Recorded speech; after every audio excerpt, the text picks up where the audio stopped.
여러분 안녕하세요. 반갑습니다. 저는 한국은행 발권국이라는 부서에 근무하고 있는 백승현 과장입니다. 네, 오늘 한국은행 금요강좌 강의를 맡게 되어서 기쁘고요. 앞서 말씀드린 바와 같이 저는 한국은행 발권국이라는 부서에서 근무를 하고 있습니다. 발권국은 그 한국은행에서 발행하는 그 은행권과 주화, 즉 화폐와 관련된 업무를 수행하고 있습니다. 은행권은 지폐를 말하고요. 주화는 동전을 의미하거든요. 여러분들께는 지폐, 동전이라는 단어가 조금 더 익숙하실 것 같아요. 근데 저희가 실무를 하면서는 은행권, 주화라는 단어를 훨씬 더 많이 사용을 하고요. 그리고 5만 원, 500원 이런 것도 5만 원권, 500원 화 이렇게 말을 합니다. 그 5만 원과 5만 원권은 어떤 차이가 있을까요? 5만 원은 그냥 이거 얼마야? 이렇게 물어봤을 때 이거 5만 원이야 할 때 금액을 의미하는 거고요. 5만 원 권이라고 하면 그 5만 원이라는 액면을 가진 은행권, 화폐를 의미합니다.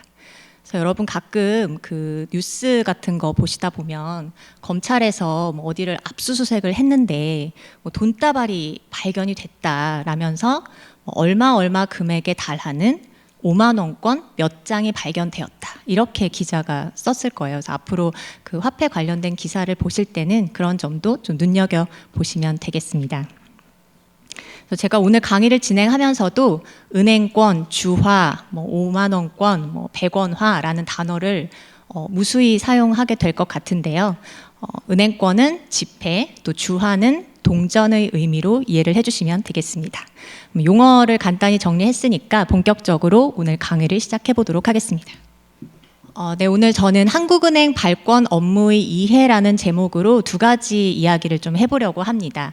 우선은 그 한국은행의 발권 업무가 어떻게 이루어지는가를 설명을 드리고요. 그리고 현금의 중요성에 대해서도 좀 말씀을 드리려고 해요. 여러분 오늘 여기 한국은행 오실 때 어떻게 오셨나요?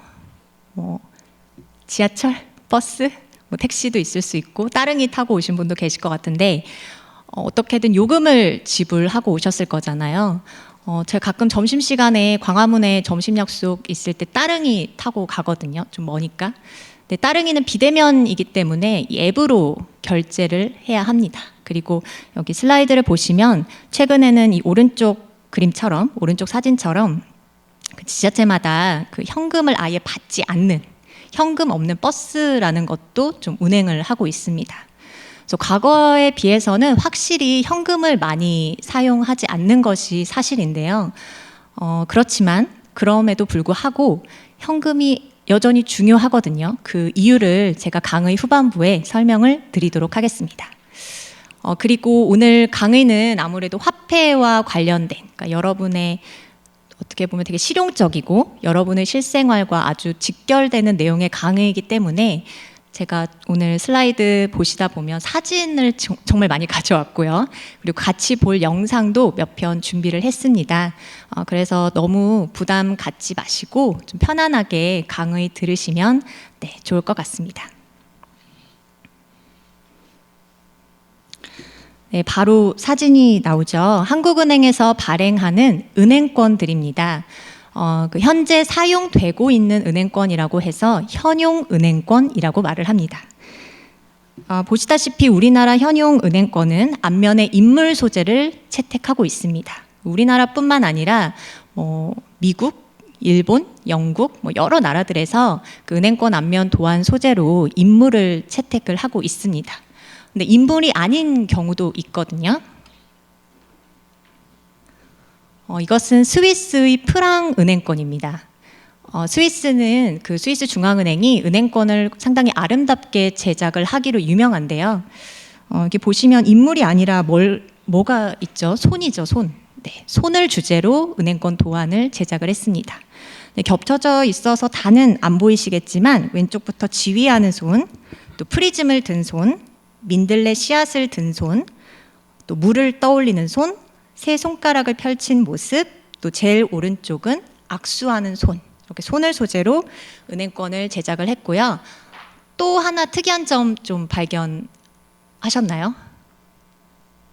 네, 은행권이 세로로 되어 있습니다. 그러니까 모든 나라 은행권이 가로로 되어 있는 게 아니고요. 이렇게 세로로 제작하는 은행권도 있습니다.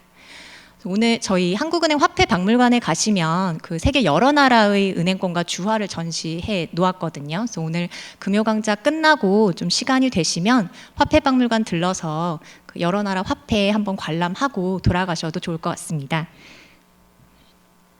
네, 다시 우리나라 현용 은행권으로 돌아와서요. 저 만원권은 세종대왕, 5,000원은 율곡이, 1,000원권은 퇴계 이황입니다. 그 뒷면에는 혼천의, 신사임당의 초충도, 또 개상정거도라는 겸재 정선의 그림이 그려져 있습니다. 그리고 이 만원권 앞면 다시 한번 보시면은요, 여기 그 용비어천가, 상단에 용비어천가가 있고 그 아래에 1월 오봉도라는 그림이 있습니다. 이 그림이 최근에 또 상당히 유명해졌는데 그 이유를 혹시 아시는 분 계실까요? 네, 그 넷플릭스에서 제작한 K-팝 데몬 헌터스 그 보시면은 그 헌트릭스가 공연을 하는데 그 공연의 무대 배경에 이 1월 오봉도라는 그림이 나옵니다. 그래서 최근에 어떤 기사가 있었냐면요. 그 K-팝 데몬 헌터스가 외국에서 상당히 인기가 많았잖아요. 그래서 외국인들이 이 1월 오봉도라는 그림을 1월 오봉도라는 그림에 관심이 많아지면서 이 만원권 은행권을 소장하려는 그런 수요가 있다. 뭐 이런 내용의 기사가 나기도 했습니다. 네, 우리나라 최고 액면 은행권인 5만 원권입니다. 오늘 오신 분들 중에 고등학생은 없으시겠죠? 고등학생은 없으실 것 같고 대학생이시면 뭐 2007년, 6년 뭐 그 이전에 태어나셨을 것 같은데 이 5만 원권이 언제 처음 발행됐는지 아시나요? 2009년 6월에 처음 발행됐습니다. 그 전까지는 만원권이 우리나라에서 액면 가치가 제일 높은 은행권이었어요. 그런데 우리나라 경제가 성장하고 또 물가도 상승하면서 좀 더 고액의 은행권이 필요하게 되었습니다. 그래서 그 만원권 은행권은 1973년도에 처음 발행이 됐는데 36년 만인 2009년에 새로운 고액권으로 5만 원권을 한국은행에서 처음 발행하게 됩니다. 그래서 이 오른쪽 사진은 당시 한국은행 총재셨던 이성태 총재께서 새로 발행된 5만 원권을 들고 계신 모습입니다. 은행권 말고 주화도 있죠. 1원부터 500원까지 총 6종류의 현용 주화가 있습니다. 5원화와 1원화는 처음 보시는 분들도 계실 것 같아요. 네. 여러분 주화와 은행권의 차이 혹시 생각해 보신 적 있으세요? 네. 뭐 여러 가지 차이가 있겠지만 제가 한 가지 말씀드리면 은행권에는 그 제조 연도가 표시되어 있지 않아요. 그런데 주화에는 제조 연도가 표시되어 있습니다.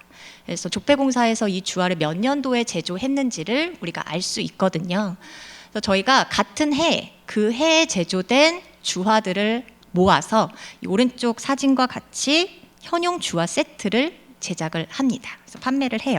그래서 올해도 4월 말에 조폐공사 그 쇼핑몰 홈페이지가 있거든요. 그 홈페이지를 통해서 2026년 현용 주화 세트를 주문 받아서 판매를 했습니다. 가격은 9,800원 정도 합니다. 현용 주화 세트뿐만 아니라 현용 은행권 세트도 제작을 합니다. 오른쪽에 사진 보이시는 것처럼 책처럼 만들거든요. 책처럼 만들어서 이 도안 종류와 도안 소재 그리고 위조 방지 장치에 대한 설명을 써 놓았습니다. 한국은행은 좀 특이한 형태의 화폐도 제작을 하는데요. 우선 연결형 은행권이 있습니다. 그 은행권 2장을 연결했다고 해서 이면부 연결형 은행권이라고 하는데요. 여기 보시면 1,000원권 이면부, 만원권 이면부, 5,000원권 16면부, 5만원권 이면부 연결형 은행권입니다. 지금 5만원권 그 이면부 연결형 은행권을 제외하고는 모두 그 조폐공사 홈페이지에서 구입을 하실 수 있고요. 그 5만원권 이면부 은행권 같은 경우에는 저희가 2024년에 처음 발행을 했거든요. 그런데 이 그 연결형 은행권은 일반 현용 은행권과 그 기번호 체계가 달라요. 기번호라는 것은 그 은행권에 쓰여 있는 그 알파벳과 숫자로 된 조합, 이 조합 체계가 좀 다릅니다. 그래서 5만 원권 연결형 은행권이 처음 발행되면서 이 기번호가 1번부터 시작을 했거든요. 그런데 이 화폐 수집을 취미로 하시는 분들이 많이 계신데 그분들께는 이 1번, 2번, 그러니까 최초 번호, 첫 번호에 대한 또 그 수요가 또 많습니다. 그래서 저희가 그때 어떻게 하기로 했냐면 그 5만 원권 연결형 은행권의 1번부터 100번까지는 그 화폐박물관에 전시를 하고 101번부터 1000번까지는 경매에 붙였습니다. 그러니까 이게 101번부터 1000번까지니까 900장 정도 되잖아요. 그러니까 5만 원권 900장이니까 4,500만 원 정도 되는데 액면 금액만 합하면 4,500만 원인데 경매에 붙였더니 경매 수익금이 4억 6천만 원이 나왔습니다. 그래서 이 저희가 그 4억 6천만 원에 달하는 경매 수익금은 한국은행 이름으로 기부를 했습니다.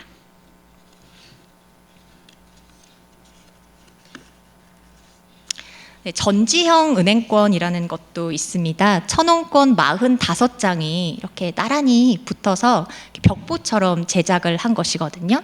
이 왼쪽 케이스에 돌돌돌 말아서 보관을 하도록 되어 있습니다. 좀 처음 보시나요? 신기하세요? 네. 이 전지형 은행권 보시면 좀 궁금하실 것 같아요. 이거 잘라서 쓸 수 있지 않을까? 잘라서 쓸 수 있습니다. 그런데 이것을 굳이 잘라서 쓸 이유가 그렇게 크지는 않습니다. 왜냐하면 이것을 낱장으로 정확하게 자르는 것이 생각보다 어려워요. 그래서 이것을 정확하게 자르지 않고 약간 삐딱삐딱하게 잘라서 거래에 사용을 하다 보면 위조 화폐로 의심을 받는 경우가 종종 있습니다. 그리고 이 1,000원권 45장을 다 낱장으로 자르면 액면 금액이 얼마죠? 45,000원이잖아요. 그런데 이 전지형 은행권 가격이 판매 가격이 61,500원이거든요. 그러니까 이제 굳이 이거를 비싸게 샀는데 그 45,000원의 거래에 사용할 이유가 크지는 않겠죠. 네, 마지막으로 소개해드릴 화폐는 기념화폐입니다. 한국은행은 국가적 행사나 역사적 사건을 기념하고 홍보하기 위해 기념화폐를 발행합니다.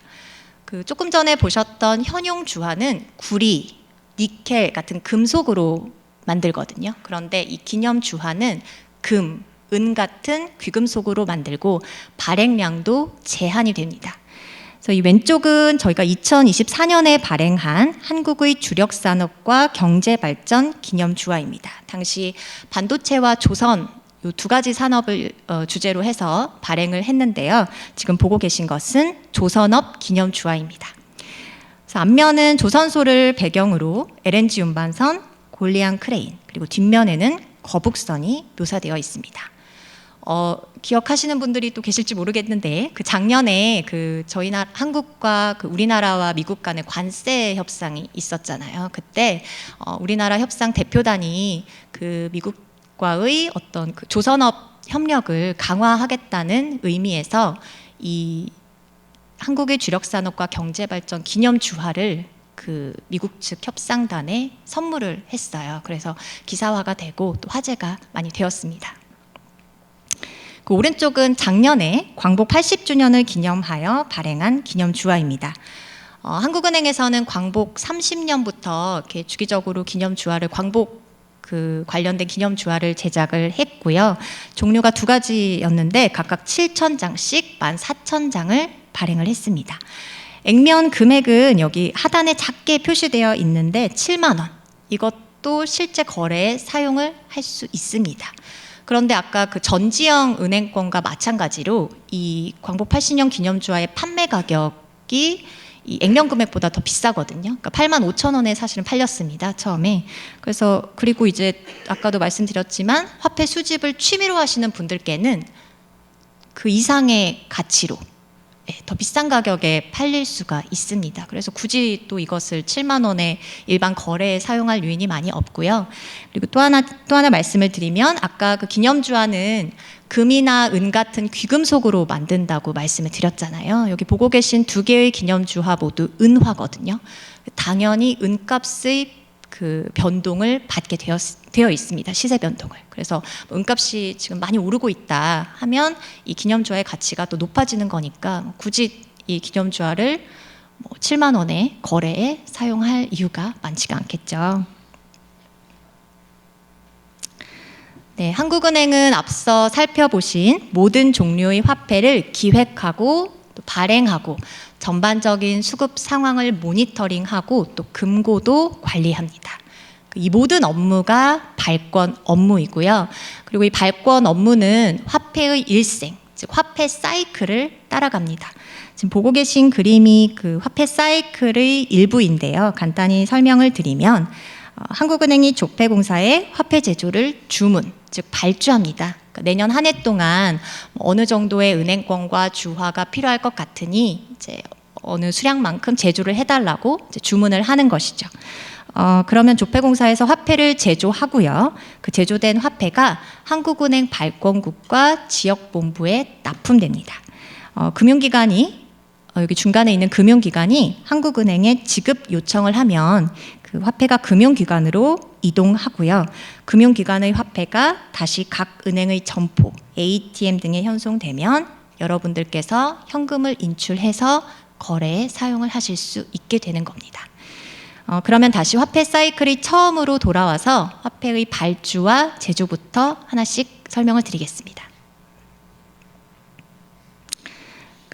방금 말씀드린 대로 한국은행이 그 조폐공사의 화폐 제조를 주문, 즉 발주하면 조폐공사에서 화폐를 제조를 하는데요. 화폐는 어떻게 만들어질까요? 제가 조폐공사에서 제공하는 영상을 하나 준비를 했는데 함께 보시겠습니다.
네, 방금 보셨는데 그 은행권을 만들 때 그 재료가 되는 것이 무엇이었는지 기억하시나요?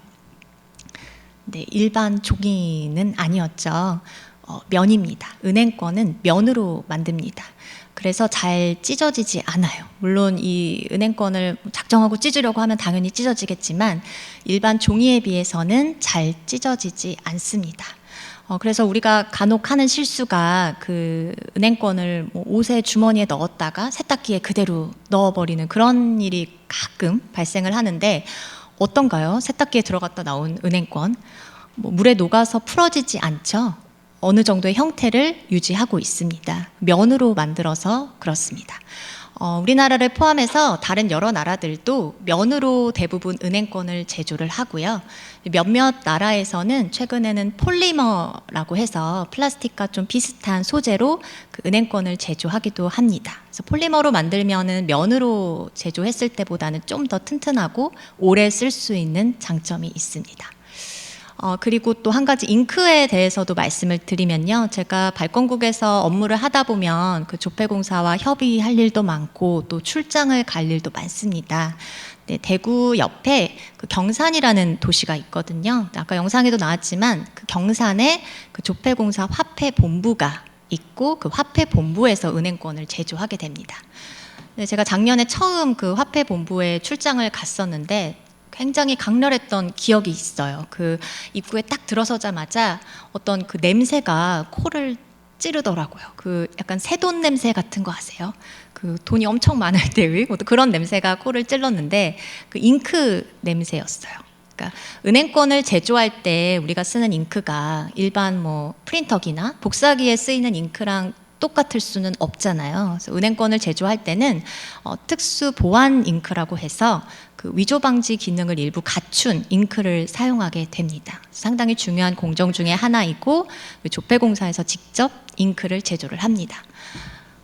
그러면 이제 면도 준비되었고 잉크도 준비되었으니 프린팅을 하면 되는데요. 이 프린팅은 하나의 기계에서 한 번에 모든 프린팅이 이루어지는 게 아니고요. 단계별로 층층이 프린팅을 합니다. 간략히 다시 말씀을 드리면 그 지폐의 바탕 그림을 인쇄하는 평판 인쇄, 그리고 은행권을 여러분 만져보시면요, 그 매끈하지 않아요. 약간 그 오돌토돌한 질감이 느껴지거든요. 그 질감을 만들어내는 요판 인쇄라는 공정이 있고요.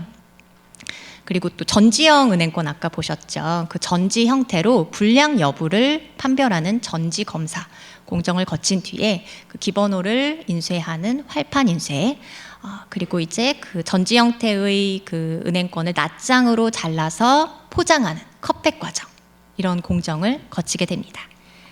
새로 제조된 화폐는 제조화폐라고 합니다. 제조화폐가 한국은행에 납품되면 한국은행 금고에 보관을 해둡니다. 그런데 금고에 보관해 둔 돈은 아직 돈이 아니에요. 발행이 되어야 돈이 됩니다.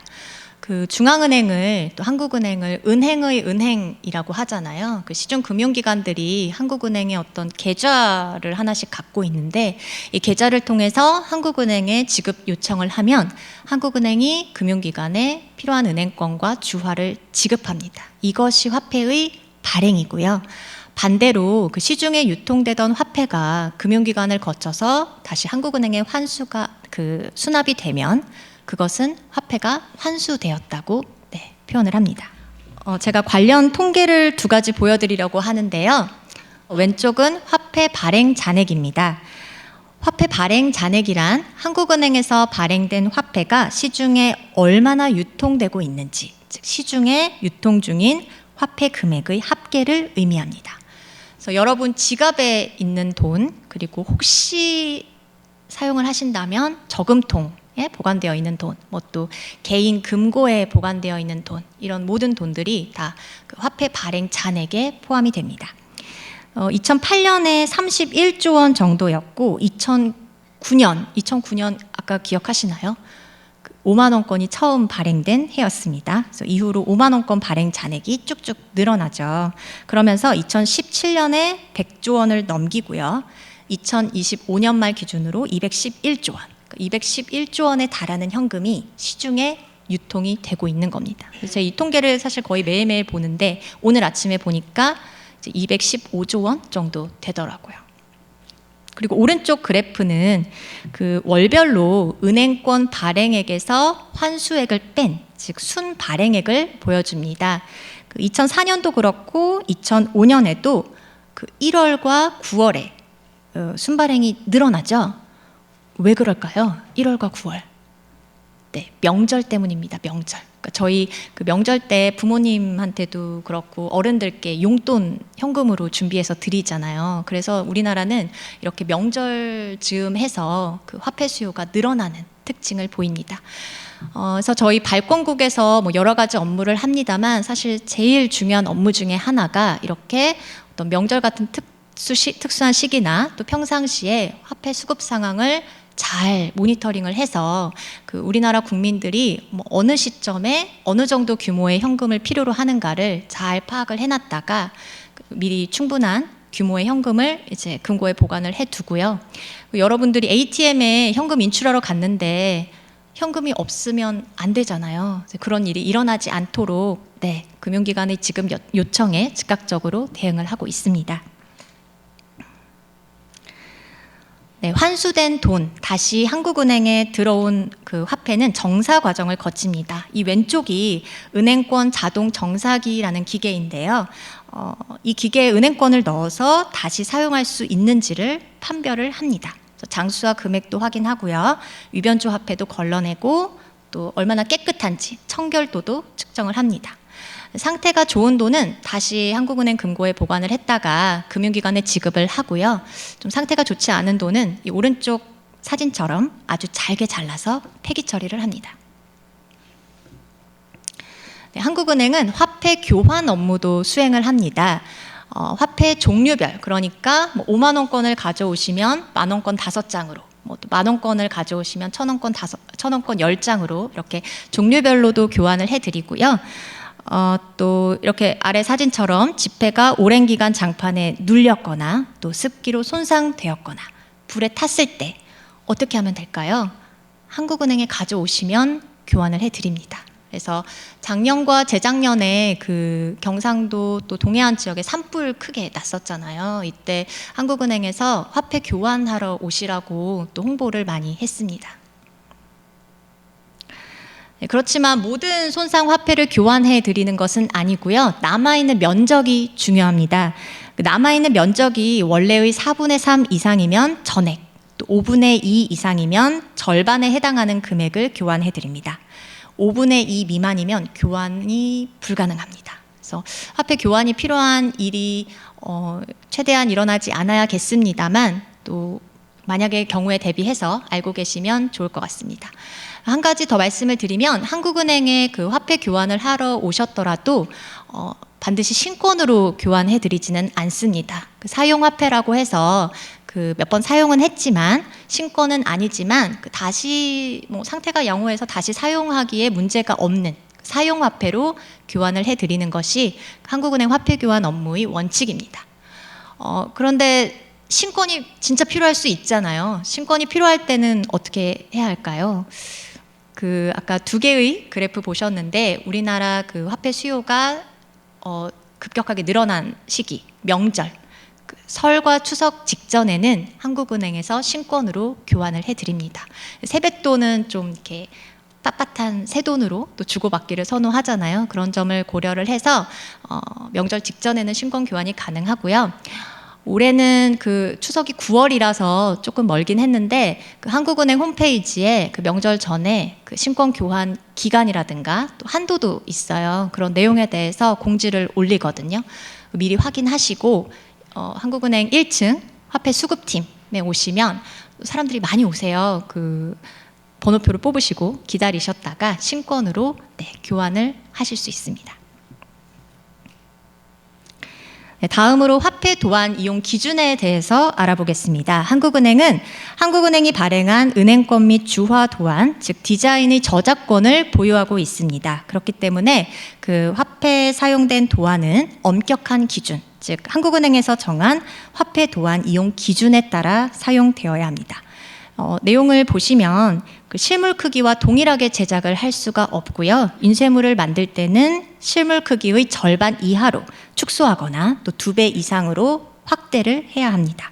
만약 이용 기준을 위반하면 한국은행이 경고하거나 시정 조치를 요구할 수 있고 그럼에도 불구하고 시정되지 않을 경우에는 법적 책임을 물을 수도 있습니다. 예를 들어볼까요? 여러분 혹시 드셔보신 적이 있는지 모르겠는데 10원빵 네, 10원빵이나 또 은행권 패턴의 티셔츠는 위변조 위험이 없는 것으로 보아서 허용이 됩니다. 반면 이 마지막 그림, 이렇게 지폐가 불에 타고 있는 모습을 연출하는 것은 화폐의 품위와 어떤 신뢰성을 훼손시킬 수 있다고 보아서 사실은 금지가 됩니다. 최근에 저희 부서에 어떤 민원이 들어왔냐면 어떤 그 상품을 판매하는 업체인데 유튜브에 영상을 올린 거예요. 그래서 그 영상을 저도 봤는데 5만 원권 은행권을 가짜겠죠? 진짜 진패는 아닐 것 같은데 그 5만 원권 은행권을 송곳 같은 데다 막 이렇게 연달아서 꽂는 거예요. 그러니까 그 업체에서 전하고 싶었던 메시지는 자기 업체의 물건을 구매하면 돈을 버리는 게 아니다, 돈을 낭비하는 게 아니다, 뭐 어떤 그런 메시지를 전하고 싶으셨던 것 같은데 저희가 그런 민원을 접수하고 이런 영상은 화폐의 품위와 신뢰성을 좀 침해할 수 있다고 보아서 업체에 시정 조치를 요구한 적이 있습니다. 그리고 오른쪽은 넷플릭스 드라마 오징어 게임인데요. 그 상금이 456억 원이었죠. 이 돼지 저금통에 가득 차 있습니다. 5만 원권 몇 장이냐면 한 91만 장 정도 되거든요. 근데 이렇게 오징어 게임 같은 드라마나 영화 소품으로 활용하기 위한 화폐를 제작하기 위해서는 한국은행의 승인이 필요합니다. 그래서 오징어 게임도 동일한 절차를 거쳤고요. 저희가 촬영이 끝난 뒤에는 이것을 잘 폐기했는지도 확인을 합니다. 근데 좀 궁금하실 것 같아요. 왜 이렇게 엄격하게 그 제도를 운영하냐 궁금하실 것 같은데 가끔 이런 사고가 납니다. 그러니까 영화나 드라마 촬영용으로 소품용 화폐가 제작이 되었다가 그게 유출이 되는 거예요. 유출이 돼서 거래에 사용되는 경우가 종종 발생을 하거든요. 근데 이제 또 좀 이해가 안 되시죠? 왜 그걸 속지? 딱 보면 알 수 있지 않을까? 이렇게 생각하실 수 있는데 이게 약간 뭐 캄캄한 때, 심야에 그냥 이렇게 느낌으로 주고받거나 또 우리 뭐 시장 같은 데 보면 이렇게 돈통이라고 해야 되나요? 이런 데 그냥 넣어서 물건 가져가고 이런 경우도 있잖아요. 그런 경우에는 이것을 자세하게 살필 수가 없는 거예요. 그래서 그렇게 간혹 사용되는 경우가 있기 때문에 그런 케이스를 좀 미연에 방지하고자 저희가 다소 엄격하게 제도를 운영하고 있습니다. 위조화폐 유통 방지를 위한 업무도 수행하고 있습니다. 화폐를 위조하거나 변조하는 행위는 중대한 범죄입니다. 형법 제18장 통화에 관한 죄에 따라 화폐를 위조하거나 변조할 경우 무기 또는 2년 이상의 징역에 처해질 수도 있습니다. 그 위조지폐 발견 추이를 보시면은요, 권종별로는 5,000원권이 제일 많고 10,000원권, 50,000원권 비슷하고요. 또 1,000원권이 제일 적습니다. 연도별로는 또 확연히 줄어드는 추세를 보이죠. 자, 아래 그래프는 시중에 유통되는 은행권 1억 장당 위조지폐 발견 장수인데요. 우리나라는 다른 나라에 비해서는 확실히 적습니다. 그런데 제가 오늘 질문을 많이 하네요. 또 궁금하지 않으신가요? 왜 5,000원권 위조지폐가 제일 많을까? 5만 원권이나 10,000원권은 조금 이해가 되는데 과거에 어떤 일이 있었냐면요. 5,000원권이 대량으로 위조되었던 사건이 있었습니다. 그 2005년에 이 위조지폐가 처음 발견이 됐는데 이 위편의 기사가 2012년에 나온 기사거든요. 7년 넘게 위조범이 잡히지 않았어요. 그리고 1년 뒤인 2013년에 구속이 됩니다. 그리고 여기 77246이라는 숫자가 쓰여져 있는데 이 위조 이 범인이 컴퓨터로 5,000원권 위조 지폐를 제작을 했거든요. 그런데 그 기번호가 모두 77246이었던 거예요. 그래서 동일한 기번호로 제작된 위조 지폐가 약 5만 장? 네, 5만 장 넘게 유통이 되었고 최근까지도 발견이 되고 있는 겁니다. 물론 그 장수는 좀 줄어들고 있고요. 그렇다면 내가 갖고 있는 지폐가 위조 지폐인지 진폐인지 어떻게 알 수 있을까요? 영상을 한번 보시겠습니다. 당신의 지갑 속 지폐는 과연 진짜일까요? 이제 걱정하지 마세요. 당신의 안전한 금융생활을 위해 위조지폐 연구소에서 위조지폐 확인법부터 발견 시 행동 요령까지 꼼꼼하게 알려드릴게요. 위조지폐 확인법에는 크게 비추어 보기, 기울여 보기, 만져보기가 있습니다. 이제 지폐 하나하나씩 자세히 살펴볼게요. 5만원권, 숨은 그림, 돌출 은화, D형 홀로그램, 볼록 인쇄 등의 특징이 있습니다. 만원권과 5천원권, 숨은 그림, 홀로그램, 볼록 인쇄 등의 특징이 있네요. 위조지폐 확인법을 알았다면 위조지폐 발견 시 행동 요령도 알려드릴게요. 상점에서 고객에게 받은 지폐가 위조지폐라고 생각될 경우에는 이렇게 하세요. 상점에서 고객이 떠난 뒤 위조지폐인 줄 알게 되셨다고요? 걱정하지 마세요. 당신이 일반 시민이라면 가까운 경찰서나 은행에 바로 신고하세요. 금융기관 직원이라면 즉시 관할 경찰서에 신고하시고 한국은행에 통보해주세요. 알기 쉬운 위조지폐 확인법 앱으로 언제 어디서나 쉽게 확인하신다면 더욱 안전하겠죠? 당신의 안전한 금융생활, 위조지폐 연구소와 함께라면 이제 안심입니다. 한국은행. 네, 방금 보셨다시피 은행권에는 여러 가지 위조 방지 기술이 적용되어 있습니다. 줄여서 비기만으로 기억을 하시면 되는데요. 빛에 비추어 보고 또 살짝 기울여 보고 그리고 손으로 이렇게 만졌을 때 그 오돌토돌한 아까 그 요판 인쇄의 질감이 느껴지는지 좀 확인을 해보시면 됩니다. 비기만으로 기억을 해주시고요. 만약 그 위조 지폐를 발견했으면 어떻게 해야 할까요? 침착하게 경찰에 신고하시면 되겠습니다. 한국은행에서는 알기 쉬운 위조지폐 확인법이라는 앱도 운영하고요. 아래 사진은 작년에 저희 부서 직원들이 여기 가까운 남대문 시장에 직접 나가서 상인들께 그 위조지폐 방지 관련된 그 내용을 설명드리고 있는 모습입니다. 오른쪽이 저희 국장님이시고요. 그리고 또 다양한 홍보 활동을 많이 하거든요. 돈을 깨끗이 쓰는 것 중요하겠죠? 네, 가운데 포스터입니다. 그리고 매년 청소년, 대학생을 대상으로 해서 그 위조화폐 유통 방지나 현금 사용 선택권 보장, 또 현금 접근성 개선, 화폐 깨끗이 쓰기, 동전 다시 쓰기 등을 주제로 해서 그 화폐사랑 컨텐츠 공모전도 개최를 합니다. 작년에도 개최를 했고 올해도 개최를 할 예정이에요. 그래서 작년에 수상한 그 우수상 수상작을 한 편 보여드리겠습니다.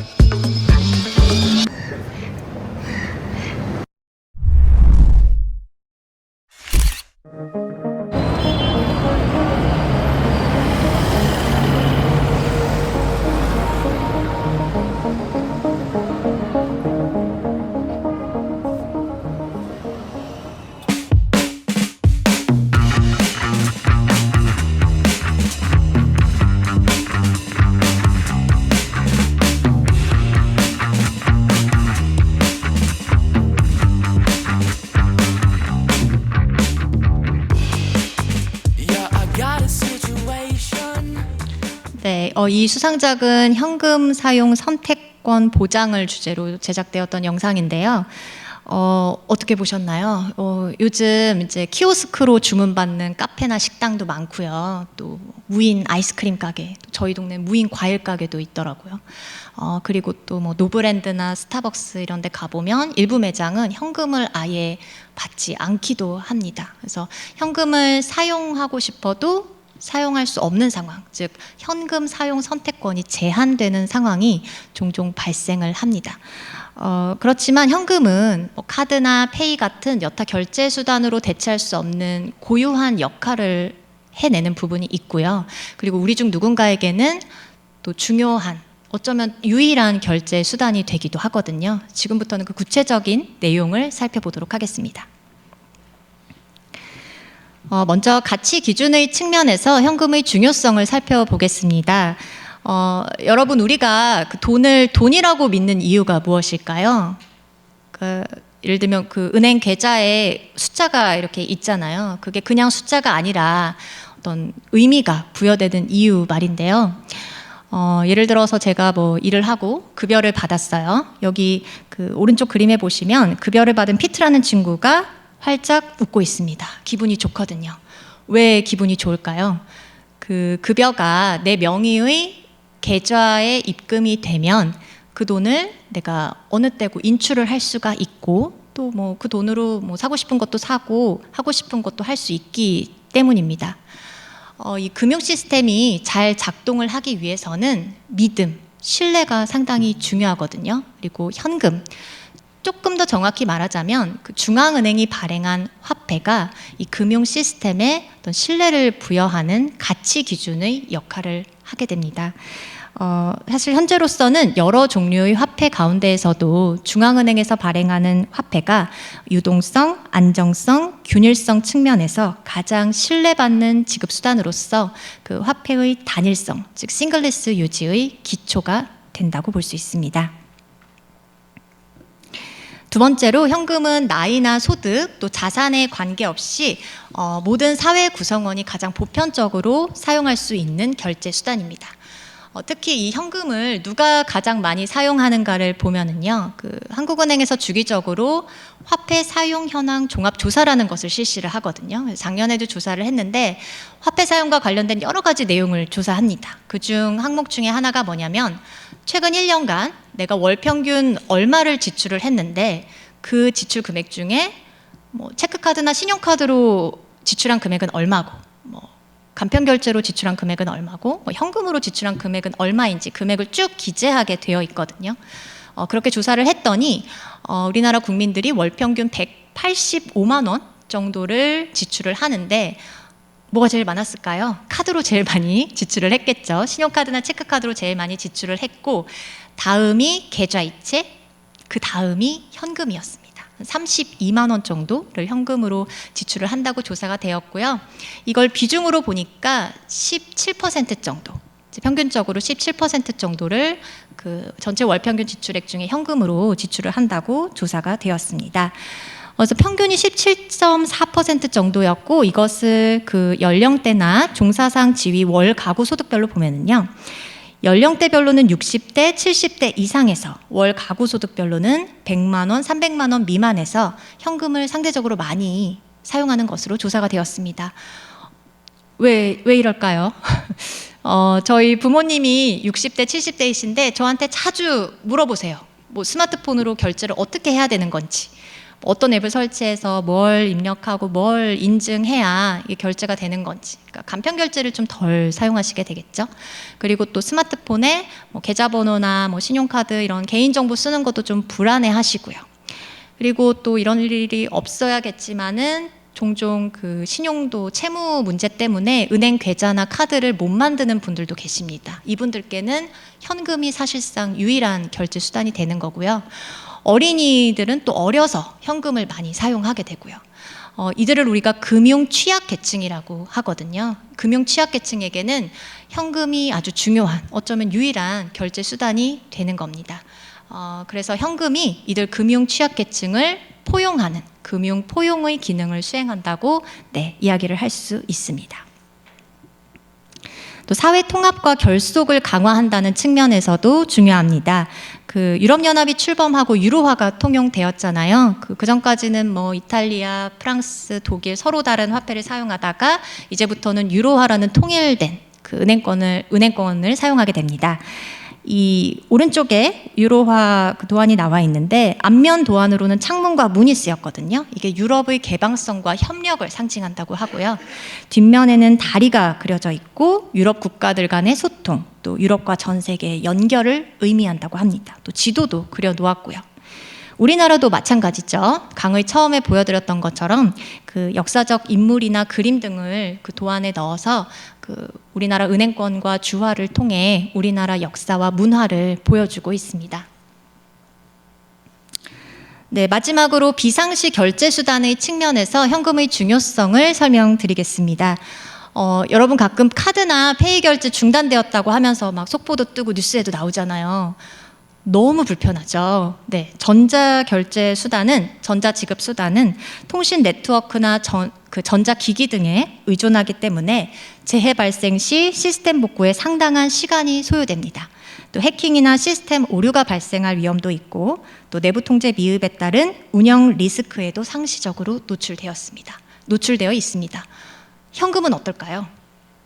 아무 상관없죠. 그 물리적인 형태를 갖추고 있기 때문에 통신 네트워크나 전자기기에 의존하지 않고요. 자연재해나 전력, 네트워크 장애, 또 전쟁 등의 비상 상황에서도 언제든지 사용 가능한 결제 수단입니다. 또 실제 내가 사용을 하지 않더라도 어떤 비상 상황에 대비해서 현금을 좀 두둑이 갖고 있으면 좀 심리적으로 안심이 되기도 합니다.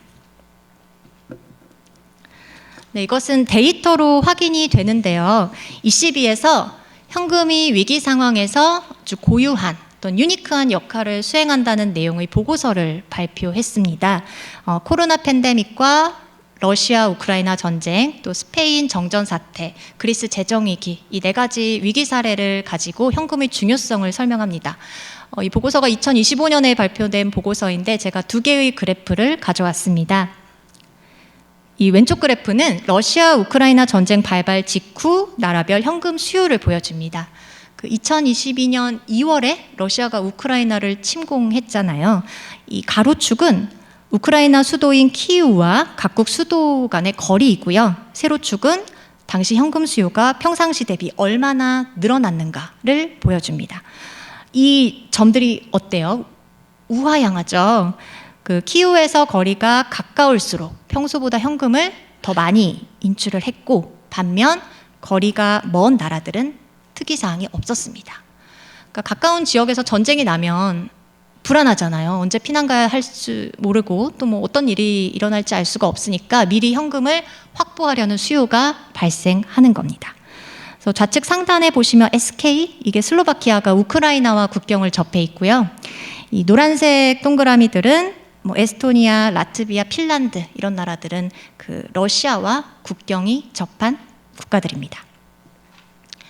또 다른 사례로 오른쪽 그래프는 작년 이맘때, 2025년 4월에 그 스페인 정전 사태 당시의 현금 수요입니다.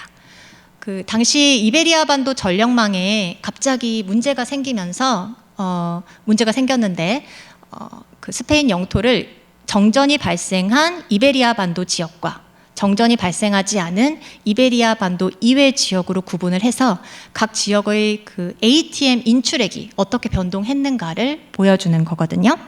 그래서 이 주황색 세로선이 blackout date, 정전 발생일이고요. 이 파란색 선이 정전이 발생한 지역의 ATM 인출액입니다.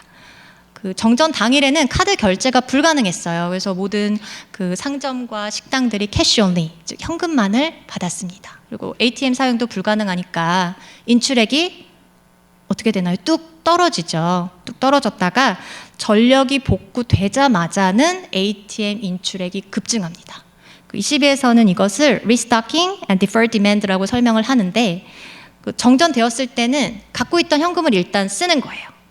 쓰고 있다가 ATM이 이제 사용이 가능해진 뒤에는 이제 줄어들었던 현금을 다시 비축을 하면서, 근데 또 정전이 언제 일어날지 모르잖아요. 그때 그 정전망이 전력망이 왜 장애가 발생했는지 그 당시에는 바로 원인을 파악할 수가 없었거든요. 그래서 언제 또 정전이 일어날지 모르니까 전에 갖고 있던 현금보다 더 많은 현금을 비축하려는 수요가 가세합니다. 그래서 이렇게 ATM 인출액이 늘어나는 거고요. 그 이베리아 반도 이외 지역은 어떨까요? 이 노란색 그래프인데요. 반대로 정전 당일에 인출액이 급증합니다. 저쪽 본토에서 갑자기 정전이 발생했는데 왜 발생했는지, 또 우리 지역도 발생을 할지 모르고 이런 불안한 상황이 이어지니까 먼저 가서 서둘러 ATM에서 현금을 인출을 했던 겁니다. 그래서 이런 그래프가 나오게 됐고요. 이렇게 바로 거래에 사용하려는 목적이 아니라도 또 만약의 그 위기 상황에 대비해서 미리 현금을 확보하고 보유하려는 수요를 예비적 수요라고 합니다. 그래서 이 예비적 수요는 현금이 비상 상황에서 유일한 결제 수단으로 사용되기 때문에 비롯된다라는 것이 ECB의 결론입니다. 그래서 ECB에서 어떤 비유를 하느냐면요. 우리가 고층 빌딩에 엘리베이터도 있고 비상계단도 있잖아요. 비상계단이 없는 고층 빌딩을 상상하실 수 있나요? 없죠. 평상시에는 우리가 엘리베이터를 사용하지만 이 비상계단을 반드시 구비를 해놔야 된다. 그래서 이 비상계단에 뭐 미끄럼 방지 테이프도 붙이고 하면서 평상시에 잘 유지하고 관리해야 한다. 이 비상계단과 같은 역할을 하는 것이 현금이다라고 표현을 합니다. 또 BBC에서는 이런 내용의 기사를 발표했습니다. 4월 30일이니까 정전 발생 이틀 뒤의 기사인데요. 5가지를 반드시 구비해야 한다고 하는데 뭐였을까요? 네, 여기 사진에 양초 있는 거 보니까 양초 당연히 필요하겠죠. 근데 뜻밖에도 가장 첫 번째로 이 기사에 등장한 것은 캐시, 현금이었습니다. 네, 여기 사진에 ATM 앞에 길게 줄 서 있는 거 보이시죠? 심지어 이 기자가 시민과의 인터뷰를 인용하면서 캐시 is king, 현금이 왕이었다 라는 인터뷰를 전하기도 하고요. 어떤 시민은 당시에 가게를 가든 상점을 가든 식당을 가든 현금으로만 결제가 불가능한데 본인은 현금이 없는 상황이어서 굉장히 고립되어 있는 느낌을 받았다. 이렇게 기자에게 설명을 하기도 합니다. 그래서 비상 상황에 대비해서 반드시 구비해야 할 첫 번째는 캐시였고, 그 다음이 라디오, 통조림, 양초, 그리고 보조 배터리 이렇게 5가지를 제시했습니다. 네, 이러한 이유로 몇몇 국가들에서는 재난 대비를 위해 국민들에게 일정 금액의 현금을 보유하기를 공식적으로 권고를 하고 있습니다. 네덜란드 중앙은행은 성인은 70유로, 그러니까 12만 원 정도 되거든요. 그리고 어린이는 성인의 절반인 30유로, 6만 원 정도를 금액으로 구체적으로 제시를 하고요. 그리고 이 노란색 표지는 스웨덴 정부에서 발간한 자료인데 위기나 전쟁 상황에 대비해서 currency, 현금을 갖고 있으라고 이 책자에서 제시를 합니다. 일주일 정도 사용할 수 있는 현금을 권종별로, 우리나라로 치면 5만 원권 몇 장, 만 원권, 5천 원권, 1천 원권 골고루 구비를 해두라고 권고합니다. 그리고 이 스웨덴은 전 세계 여러 나라들 중에서도 특히 현금을 많이 사용하지 않는 나라입니다. 아까 우리나라가 월 평균 지출액 중에 한 17% 정도를 현금으로 지출한다고 말씀드렸잖아요. 기준은 조금 다릅니다만 스웨덴 같은 경우에는 오프라인 결제에서 현금으로 결제를 하는 비중이 5% 정도밖에 되지 않습니다.